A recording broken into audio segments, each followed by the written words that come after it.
Des milliers de personnes se sont rassemblées vendredi pour assister aux funérailles du fils assassiné de l'ancien dirigeant libyen Mouammar Kadhafi dans une ville qui reste fidèle à l'ancien dirigeant.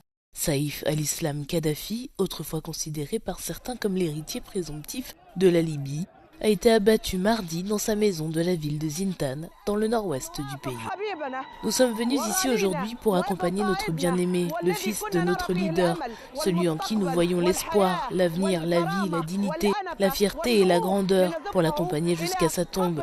Nous ne sommes ni brisés, ni effrayés, ni soumis. Cet assassinat, s'il a un effet, ne fera que renforcer notre détermination à libérer la Libye. Son enterrement dans la ville de Bani Walid, à environ 175 km au sud de Tripoli, a rassemblé des milliers de partisans de Kadhafi, près de 15 ans après que le dirigeant ait été renversé et tué lors d'un soulèvement soutenu par l'OTAN en 2011. Saïf al-Islam Kadhafi a été assassiné à ce moment précis parce qu'ils veulent aller vers des élections. Ils voulaient l'écarter de la course électorale afin de pouvoir gagner. Ils ont réussi à l'exclure de la scène politique en l'assassinant. Il avait de bonnes chances et était un leader pour nous. Certains partisans ont reproché aux puissances rivales de l'Est et de l'Ouest du pays d'être responsables de la mort de Saïf al-Islam. Il avait annoncé en 2021 qu'il se présenterait à la présidence, mais les élections visant à unifier le pays dans le cadre d'un accord de l'ONU ont été reportées.